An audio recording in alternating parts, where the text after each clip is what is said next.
Masjid juga merupakan tempat yang strategis untuk membangun umat atau pengikut. Alasannya, karena para calon kontestan pemilu bisa dengan mudah mengumpulkan orang tanpa mengeluarkan biaya besar jika kampanye dilakukan di masjid.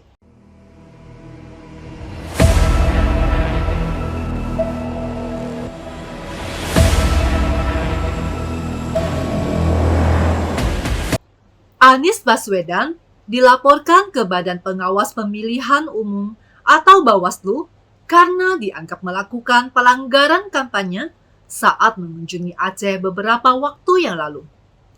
Terdapat dua aliansi masyarakat yang telah menyuarakan keberatan mereka terhadap kegiatan yang dilakukan oleh Anies untuk berkampanye di Masjid Baitur Rahman di Aceh. Salah satu kelompok yang memprotes hal itu adalah gerakan tolak pemilu curang. Menurut mereka, Anies telah mencuri start karena melanggar kampanye sebelum waktu yang ditentukan. Anies dianggap secara tidak langsung telah melanggar aturan pemilu dengan melakukan pengumpulan massa. Apalagi, jadwal kampanye sama sekali belum dimulai. Sementara itu, Aliansi Pemuda Cinta Demokrasi atau APCD turut melayangkan protes berkenaan dengan kegiatan Anies di Aceh. Menurut mereka, mantan Gubernur DKI Jakarta itu sudah melanggar Undang-Undang Nomor 7 Tahun 2007 tentang pemilu. Anies juga dianggap memanfaatkan rumah ibadah sebagai sarana untuk melancarkan kampanye identitas.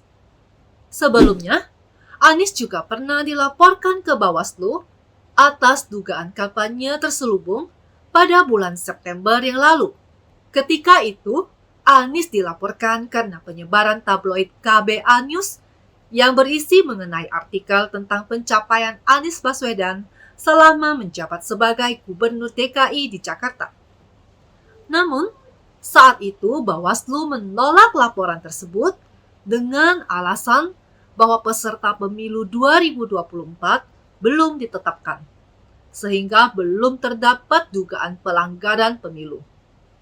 Nah, apakah kali ini Bawaslu akan bertindak tegas terhadap laporan mengenai kampanye yang dilakukan oleh Anies Baswedan? Atau akan menolak laporan tersebut dengan alasan yang sama seperti September kemarin? Ya, kita lihat saja. Indonesia mulai memasuki tahun politik dalam menyambut pemilihan presiden tahun 2024. Hingga saat ini, baru ada satu bakal calon presiden yang resmi dideklarasikan oleh Partai Nasdem, yaitu Anies Baswedan. Menyambut pencapresan tersebut, Anies sudah mulai melakukan safari politiknya dengan berkeliling Indonesia, dengan tujuan untuk lebih meningkatkan popularitas dan elektabilitasnya. Berbagai cara diupayakan oleh Anies dan Partai Nasdem untuk meningkatkan elektabilitasnya. Karena untuk saat ini, elektabilitas Anies masih jauh di bawah nama kandidat capres lain, yaitu Ganjar Pranowo. Namun hingga saat ini, PDIP sebagai partai tempat Ganjar bernaung belum resmi menentukan siapa nama kader yang akan diusung untuk maju ke Pilpres 2024. Secara resmi, kampanye pemilu 2024 akan berlangsung pada tanggal 28 November 2023 hingga 10 Februari 2024. Langkah yang dilakukan Anies untuk melakukan safari politik ke berbagai daerah di Indonesia diduga mencuri start melakukan kampanye terselubung sebagai calon presiden dari Partai Nasdem. Kampanye terselubung merupakan bentuk pelanggaran demokrasi, karena KPU belum menentukan jadwal kampanye Pilpres.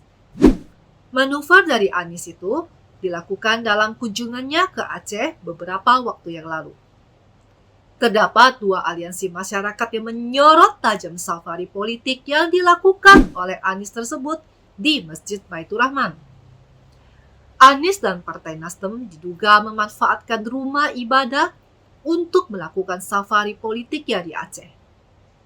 Pelanggaran yang saat ini sering terjadi ketika memasuki tahun politik adalah pemanfaatan tempat ibadah seperti masjid untuk berkampanye. Sebenarnya, ketika calon kontestan pemilu memasuki masjid untuk beribadah sholat, maka tindakan tersebut tidak dikategorikan sebagai kampanye. Pelanggaran akan dianggap terjadi apabila calon kontestan pemilu membawa atribut kampanye atau tim kampanye lengkap dan menyampaikan pesan kampanye sambil ibadah di masjid.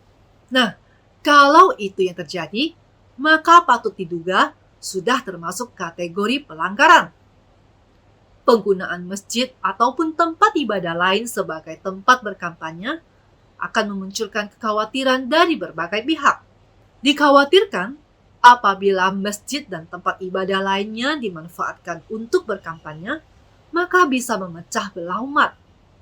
Aktivitas pengajian tidak diperkenankan disusupi oleh agenda politik. Bukan hanya tempat ibadah, kantor pemerintahan dan pengajian-pengajian juga seharusnya tak dijadikan sebagai forum untuk berkampanye. Masjid bukanlah tempat untuk melakukan kampanye. Sudah menjadi kebijakan dari Dewan Masjid Indonesia atau DMI untuk tidak menggunakan masjid sebagai kampanye politik praktis. Masjid memang merupakan tempat yang paling diincar peserta pemilu untuk berkampanye.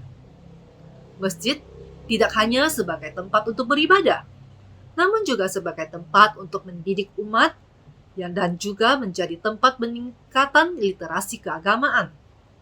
Masjid juga merupakan tempat yang strategis untuk membangun umat atau pengikut.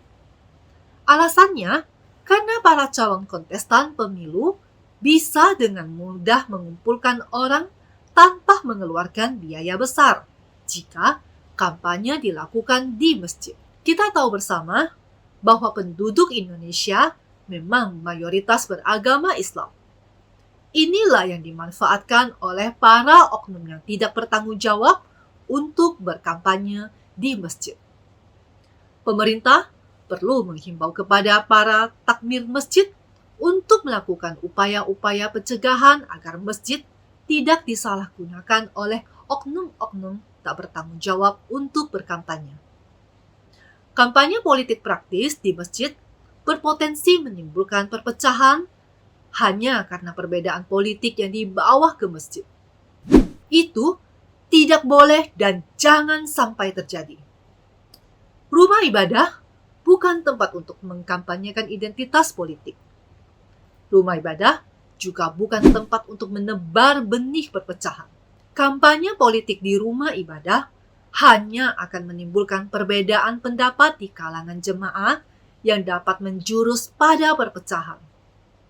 Rumah ibadah sejatinya merupakan tempat pemersatu umat, bukan sebagai tempat pemecah belah umat. Jadi hindari kampanye di rumah ibadah.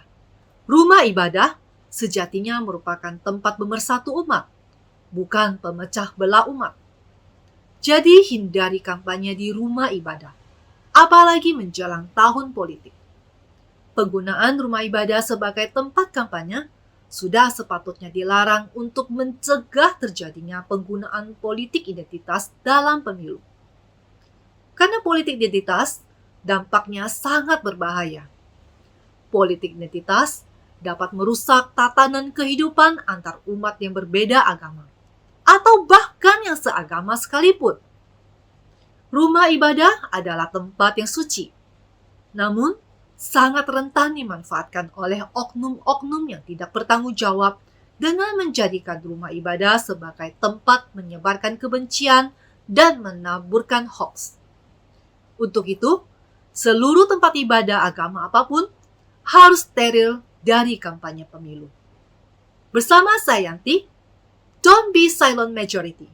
Speak up.